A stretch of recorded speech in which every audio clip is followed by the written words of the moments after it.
అందరికీ నమస్కారం. భగవాన్ శ్రీ రమణ మహర్షుల దివ్య జీవిత మకరందం 75వ రోజుకి స్వాగతం. 11వ ప్రకరణం కరుణామయుడు తర్వాతి భాగం విందాం. ఓ రోజు ఉదయం భగవాన్ స్నానం చేసి అడ్డంగా కట్టిన వెదురుగడ కింద ఆరేసిన తమ తువ్వాలను తీసుకోబోయాడు. ఆ వెదురుగడకు అటుకొనకు ఓ పిచ్చుక గూడు కట్టుకొని 3 గుడ్లు పెట్టింది.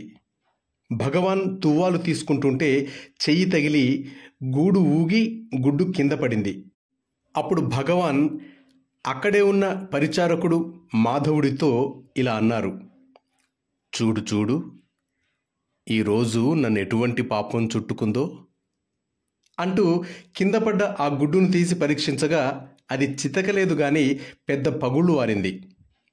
పాపం, ఆ తల్లి తన గుడ్డును నాశనం చేశానని నా మీద కోపగిస్తుంది కూడాను. ఆ పగిలిన గుడ్డు అతుక్కొని పిల్ల అవుతుందా చూద్దాం అంటూ ఓ గుడ్డ పీలికను ఆ గుడ్డు చుట్టూ చుట్టి ఆ పిట్ట గూట్లో పెట్టేశారు భగవాన్. ప్రతి 3 గంటలకు ఒకసారి ఆ గుడ్డును తన అమృత హస్తాలతో పట్టుకొని కొన్ని నిమిషాలు మౌనంగా దాని వంకే చూస్తూ మళ్ళీ గుడ్డపేలికను చుట్టి తగు జాగ్రత్తగా గూట్లో పెడుతున్నారు. భగవాన్ వీక్షణ దీక్ష వల్ల ఆ గుడ్డుకు ఎటువంటి ప్రాణాపాయం ఉండదు కదా. అయినా కూడా ప్రతిసారి ఈ పగుళ్ళు అతుక్కుంటాయా, ఇది మళ్ళీ పిల్ల అవుతుందా అని భగవాన్ అంటూనే ఉన్నారు. ఇట్లా దయగా ఆ గుడ్డును ఓ వారం రోజులు సాకారు భగవాన్.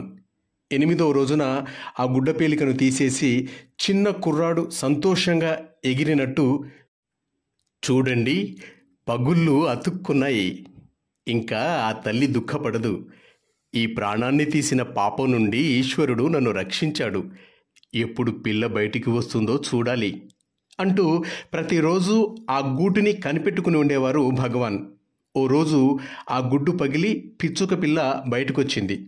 ఆ పిల్లను భగవాన్ తమ చేతుల్లోకి తీసుకుని ఆ తల్లికి అప్పజెప్పారు. అలా భగవాన్ కరుణను చూరగొన్న ఆ పిచ్చుక పిల్ల పూర్వజన్మ ఎంత సుకృతమైందో కదా.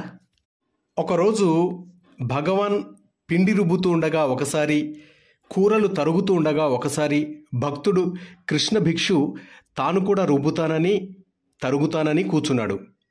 3 సార్లు కత్తి తీసుకున్నాడు తరగాలని. భగవాన్ ఆ 3 సార్లు వద్దని వారించారు. చివరికి భగవాన్ ఇలా అన్నారు, ఇంటి దగ్గర తరుగుతావా నీవు అనగానే కృష్ణ భిక్షు నాకు తరగవలసిన పని లేదు అని జవాబిచ్చాడు. అయితే ఇక్కడ మాత్రం ఎందుకు, ఇంటి దగ్గర మళ్ళీనే ఉండు అన్నారు భగవాన్. ఆశ్రమంలో కూడా ఇంటి దగ్గర ఉన్నట్టుగానే సుఖంగా ఉండాలని భగవాన్ ఉద్దేశం. భక్తులు ఎవరైనా పడుకుంటే తల కింద ఏముందో, సుఖంగా నిద్ర పడుతుందో లేదో అని కూడా చూస్తారు కరుణామూర్తి అయిన భగవాన్. ఒకరోజు సాయంత్రం పూట చిన్న తుంపర పడుతోంది.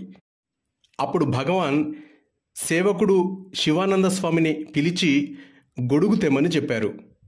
అతనికి భగవాన్ అంటే అపరిమితమైన భక్తి, అమాయకుడు కూడాను. భగవాన్ ఉత్తర్వు ప్రకారం ఆ గొడుగు తెచ్చి సోఫా పైన కూర్చున్న భగవాన్కు పెట్టాడు శివానంద స్వామి. వాళ్ళు ఆశ్రమ ప్రాంగణం దాటారు. శివానంద స్వామి భుజం ఒక్కసారి చుర్రుమంది. అతను ఉలిక్కిపడ్డాడు.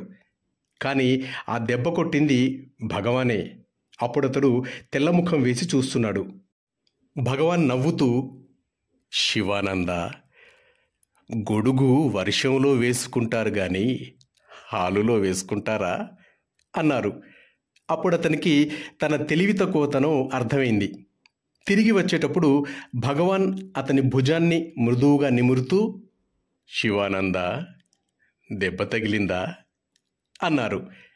భగవాన్ కరుణకు శివానంద మనస్సు కరిగిపోయింది. భగవానులకు నటేషన్ అనే అతను క్షౌరం చేసేవాడు. ఒకసారి నటేషన్కి మోకాలు నొప్పి చేసింది, కానీ పనిచేయటానికి వెళ్ళాడు.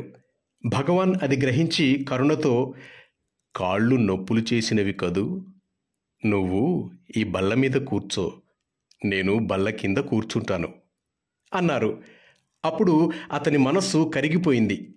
అక్కర్లేదు, అక్కర్లేదు స్వామి అంటూ బ్రతిమాలి భగవానును ఎత్తుపీట మీదే కూర్చోబెట్టి నిలబడే అతడు పనిచేశాడు. ఎవరి పాదాల దగ్గర కూర్చోవటానికి సమస్త దేవతలు తప్పించిపోతారో అటువంటి ఆ పురుషోత్తముడు ఆ మంగలి పాదాల దగ్గర కూర్చుంటాను అని అన్నాడు. భగవాన్ కొన్ని రోజులకు నిర్యాణమవుతారనగా పనిచేయటానికే వెళ్ళాడు ఆ నటేషన్. తీరా చూస్తే భగవాను స్థితి ఏమీ బాగాలేదు. కళ్ళు మూసుకుని ఉన్నారు భగవాన్. అతడు వెనక్కి వెళ్ళిపోదామని అనుకుంటుండగానే భగవాన్ ఎట్లా గ్రహించారో కానీ ప్రయత్నం మీద కళ్ళు తెరిచి వచ్చావా అంటూ అతి ప్రయాసతో సోఫా దిగి నిర్యాణ గది ప్రక్కన ఉన్న స్నానాల గదికి వస్తూ తమలో తాము, ఎవ్వరూ ఆశాభంగం చెందరాదు అనుకుంటున్నారు భగవాన్. ఎవరూ ఆశాభంగం చెందకూడదట. భగవానికి నా పైన ఎంత ప్రేమ అనుకున్నాడు నటేషన్ ఆ సమయంలో. భగవాన్ కొండ మీద స్కందాశ్రమంలో ఉండగా కూలీలు కట్టెల మోపులు తెచ్చి ఇచ్చేవారు. భగవాన్ వారికి దయతో భోజనం పెట్టించి డబ్బులు ఇప్పించేవారు. అమ్మ అలగమ్మకు అది గిట్టక, భోజనము డబ్బులు రెండూ ఇవ్వాలా అన్నది నిష్ఠూరంగా ఒకరోజు. దయామయుడైన భగవాను, ఈమెను తెమ్మనమనండి, తెలుస్తుంది కష్టమేమిటో అన్నారు మందలింపుగా. ఒక రోజున చిన్న పొరపాటుకు సర్వాధికారి పాకశాల అధిపతిపై ఆగ్రహపడుతూ, నువ్విక పనికిరావు, ముసలివాడివైపోయావు, నీ వల్ల అంతా నష్టమే, తక్షణం ఆశ్రమం విడిచి బయటికి నడు అంటూ హుకుం జారీ చేశారు. వారిని కాదనడానికి ఎవరికీ గుండెలు చాలవు. అతడెంత వేడుకున్నా వారి మనస్సు కరగక, బయటకు నడు అంటూ ఆజ్ఞాపించారు సర్వాధికారి.